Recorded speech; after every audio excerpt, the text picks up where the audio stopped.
On this episode of the RE Solution, Gregg from the Gregg Blanchard Allstate Agency stops by.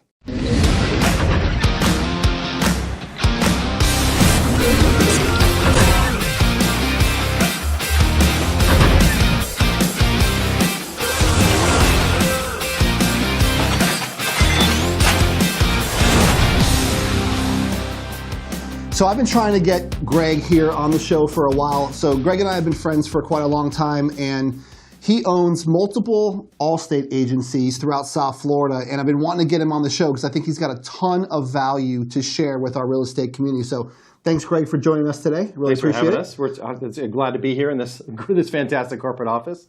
He's this guy's a machine, and him and I talk a lot on social media and on the phone.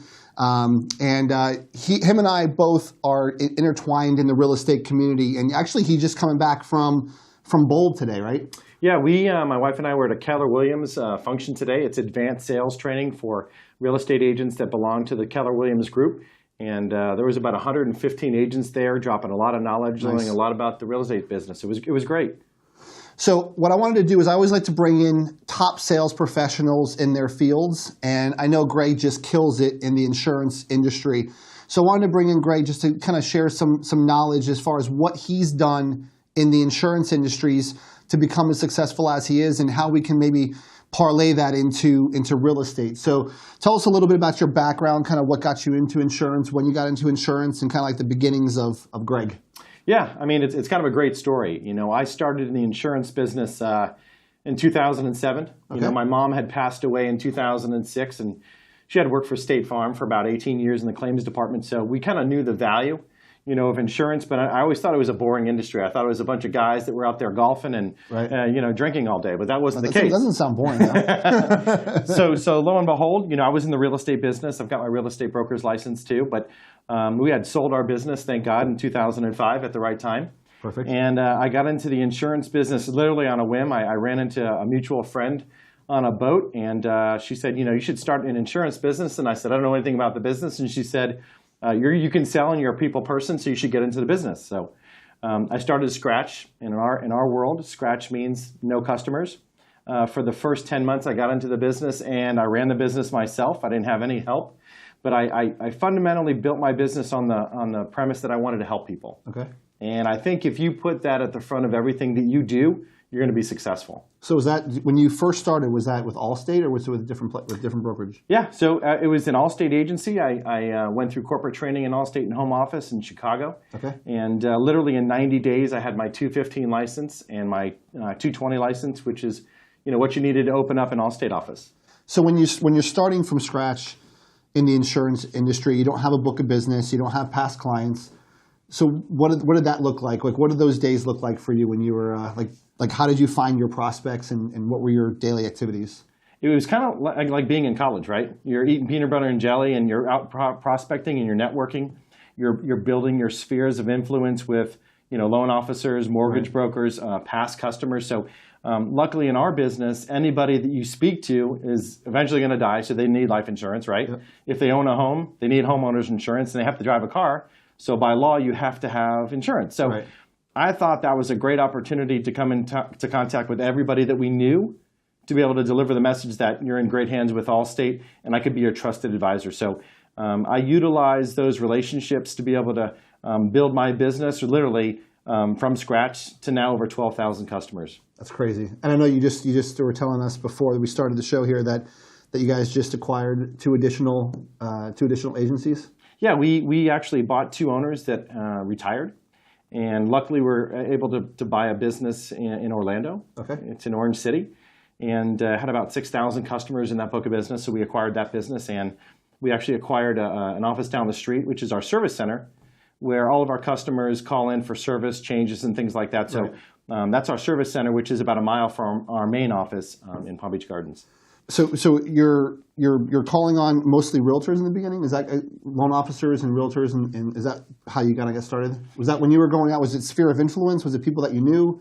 Was it a combination? Yeah, like I alluded to before, because I was a real estate broker myself. I was in the real estate business. A lot of the people that used to work for me now have their own real estate offices. So I naturally went to those folks and I gravitated towards them and I said, hey, listen, I want to be your trusted advisor for all of your clients that need homeowners insurance. And at that time in the marketplace, if you could get a mortgage, you were financially in good shape, because we all know how hard it was to get a mortgage about 10 years ago. So I used those spheres of influence to be able to deliver world-class customer service, treat the customer like family. And I developed those relationships, and we did things a little bit differently back then.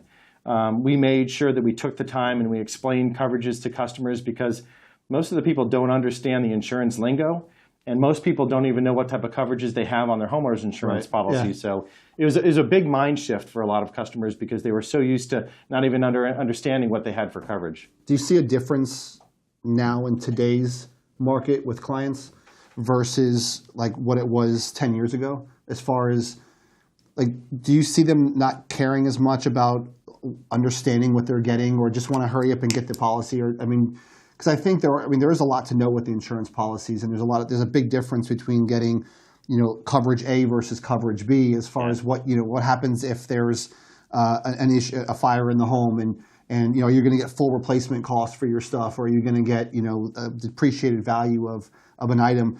Do you find that your clients are taking less of an active interest in learning about their policies now versus 10 years ago, or is it consistent with what it used to be?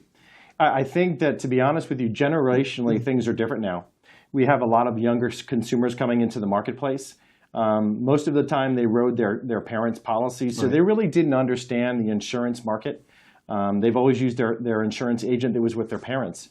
Now, because of technology and the way that the younger generation sees insurance, they see it as a commodity. Right. They don't understand what their coverages are. They don't know what the ramifications that could happen in the event they were get into an accident and injure somebody and get sued for everything that they've ever owned. So I think our job as a trusted advisor is to advise and do just that. Make sure that we're protecting families, and everybody protects their car and their home, but sometimes they forget to protect themselves with life insurance. So that's kind of the top ring of what we have to do, because everybody thinks they're invincible sometimes. And leading with life insurance is a very important component of what we do, because we know that everybody insures all the material things, but they don't insure their body. So, technology hasn't made it easier to get a quote online, but we always know that, less expensive isn't necessarily the best coverage. Right. And that's part of my job, is to educate these younger consumers to let them understand, hey, you do need to have this coverage in place in the event the worst thing that can happen, which oftentimes does and can happen. Because that's the reason I was asking, because we're seeing the same things in our industry, in the mortgage industry, where it's it's easier to shop, right? So it's just easier to go online and get the quote, and they're not really understanding that what they're seeing isn't really all there is to the story. They're not seeing that that interest rate is with discount points, or are you researching the lender that you're doing business with? And so obviously you have a brand like Allstate, that's a trusted brand. Where we go out and say, look, we have 300-400 reviews online, and did you research this other mortgage company that you're looking to do business with? And so, people will research a $10 item on Amazon that they want to buy, and they want to see if it's 4 or 5 stars, but then they go and they spend $300,000 on a mortgage, and they don't do any research on the company they're doing business. So I was just curious if you're seeing some of those parallels in the insurance, which kind of sounds like you are. It's like price first, and then you have to explain that there's more to it than just getting maybe the cheapest policy.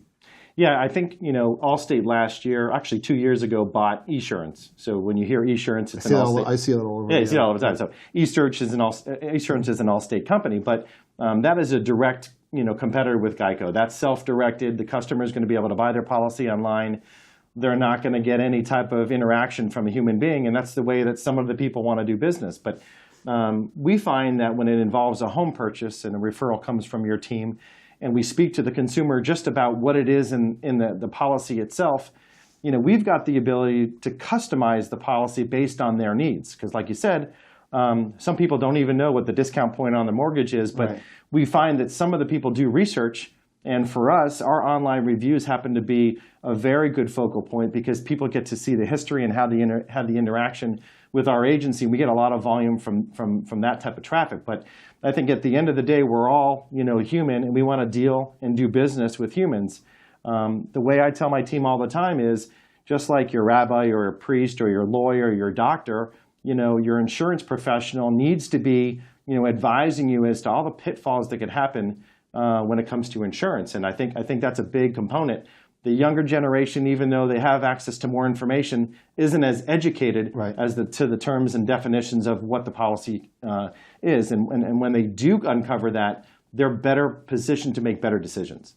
So because we've worked with your office for a while now, and so when we refer you people over, and then obviously you write the homeowners insurance part, do you typically, because you talked about life insurance, and I think that the life insurance should really go hand in hand with the mortgage.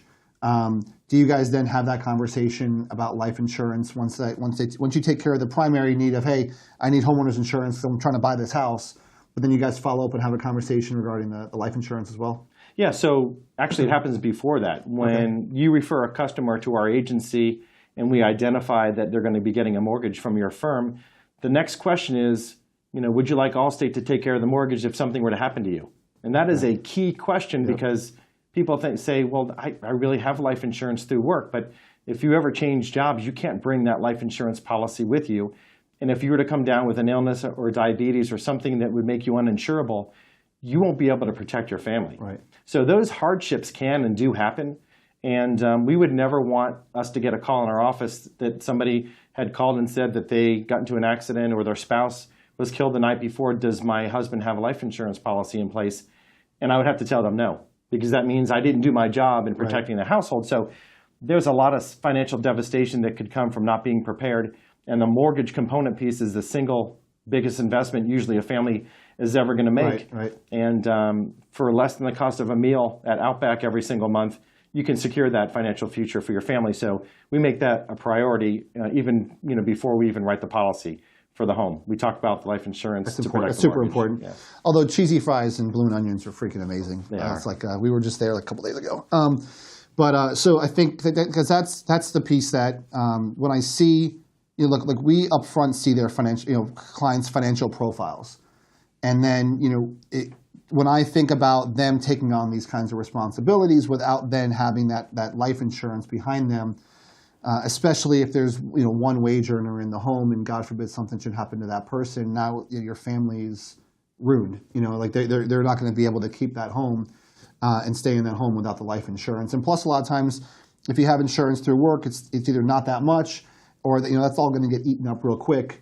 Especially if you try to cover the mortgage with that. So it's good that you guys have that full suite of products that you guys can offer. So I want to switch gears real quick and talk about, so we did an event a couple of years ago where at the Signature Grand over here, and I had an insurance agent there, and they spoke, and they got more questions. So I brought in a social media girl, and I brought in an insurance agent, and I brought in a title company, and I would have thought the social media person would have got like all the questions from the realtors, and I mean, I thought that would be the most exciting part, but the insurance agent was the one by far that got the most questions and had the most interaction with the realtors. So what are some of the most commonly asked questions by some of your realtors that you might be able to share with some of the realtors that are watching today that regarding insurances and how it relates to either their buyers or to themselves directly?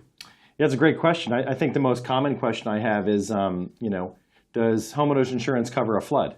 And I mean, you would think that it's common sense, but it really, really isn't. And one of the things that we do when we help educate the real estate professionals is kind of explain to them, hey, this is what happens during a flood, and there's coverage here and there's no coverage. The second biggest question I usually get from customers is, how much is my insurance going to cost, or when's my rate going to go down, right? So there's a lot of different components that go into, rates and how they determine rates. If we have a bad year in Florida like we did last year, there's a lot of water claims and condo units that are going on right now, which is going to increase the cost of insurance for everybody. Right. And it's something that it's just a fact of life. But the other question I have is, how do I know when I need a wind mitigation inspection or a 4-point inspection, or what are those?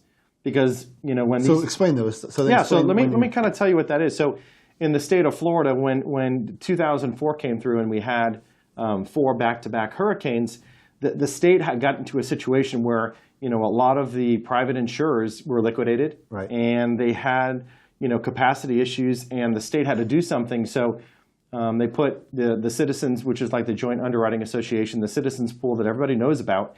They had to put them into that pool because the mortgage companies had to secure the mortgage with a life insurance policy, and Citizens was the only option, especially down here in Broward County. Right. So the premiums were exorbitantly expensive, so the state needed to take action. So the wind mitigation inspection is a form that's filled out by an independent inspector. We have nothing to do with the report, neither do you.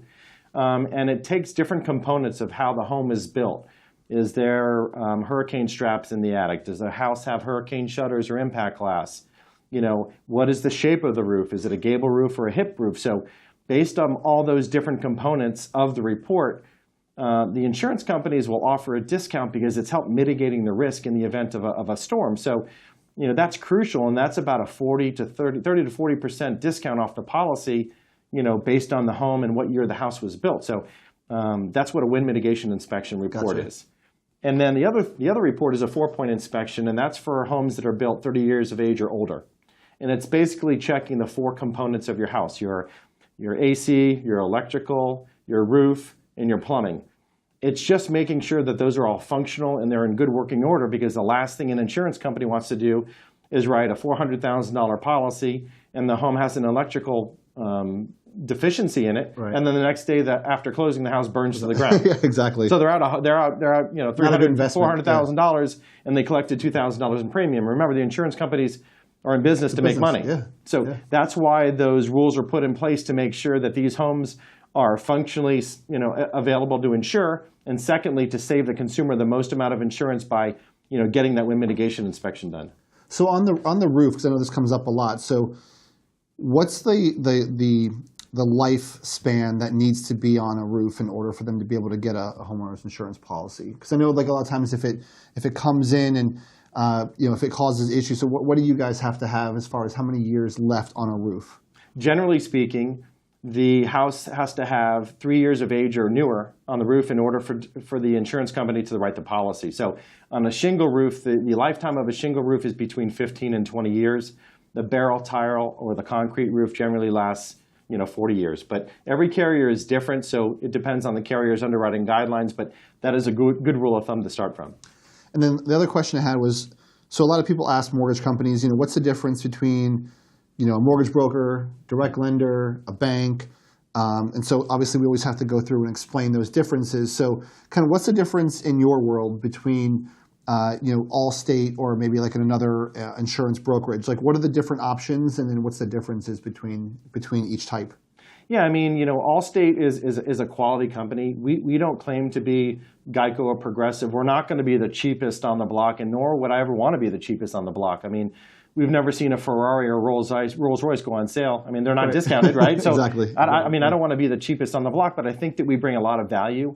The Allstate brand name behind it brings a lot of credibility. I mean, the company's a top 50 corporate company, so that brings a lot of familiarity and trust that goes along with that name. But specifically in the state of Florida, Allstate exited the business just like State Farm and some of the other big carriers.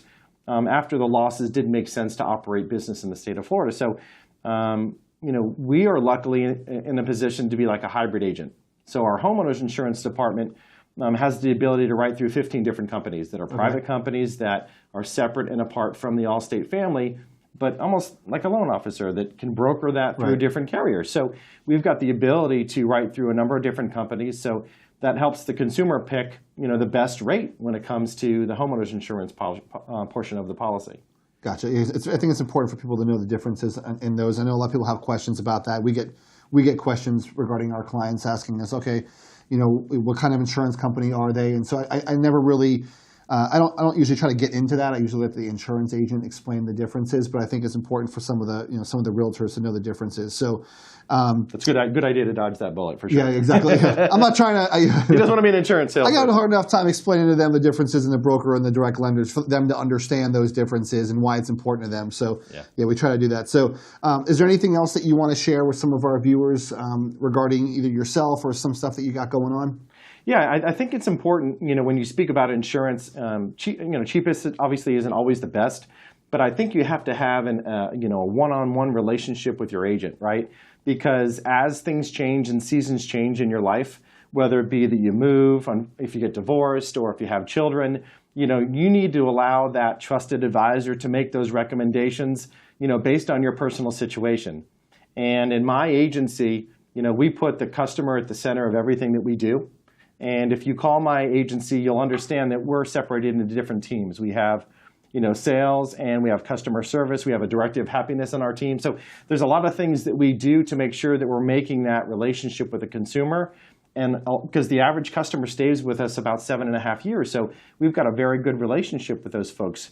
Now, we never want to see anybody leave, but in the event that they do leave us for rate or price or they're moving, we want to make sure that, we leave them in a better place than when we got them initially. And my job is to make sure that, their family is fully protected from life or retirement or, flood insurance or home insurance. We do all lines of insurance. And if I can't help somebody, I'll go out there and find an independent broker that can help them solve their problem. Because at the end of the day, we're in a people business. We're not in a commodity business. Now, the automobile insurance business is going to be changing. You've got autonomous cars. You've got telematics that are in your cars. And you're going to start to see things change in our business drastically for the consumer. It's going to help the consumer, but at the same time, they're going to be tracked, right? So, Allstate's coming out with a product called MileWise, which basically is you're paying for your insurance by the mile.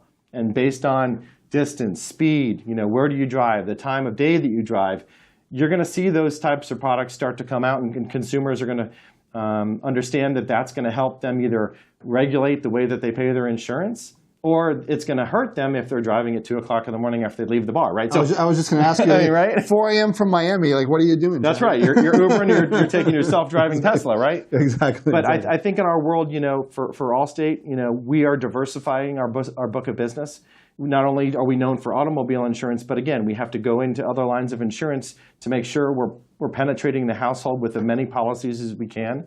We're saving the consumer the most amount of money by bundling their policies together. But again, giving the best customer service is the most important thing to us, because at the end of the day, the clients are what pays our paycheck. And so that's why they're at the center of everything we do. Well, I think that the other important thing is that you guys are a one-stop shop. Right. So they don't have to go to multiple companies to be able to get serviced in all those different areas. So you guys can kind of keep, I think most people want to keep everything in as little places as possible. That's right. And so I think it's important that you guys can do that. So this guy's a brother from another mother. I mean, he's a lot of the stuff he does in his personal life, and we just definitely click on that stuff. So I've been really excited to get him down here today, and look forward to having you back on the show again. So thanks very much for joining us today. Thanks for having us today. And we will see you again next week on another episode of the RE Solution. Have a great day. Take care, guys.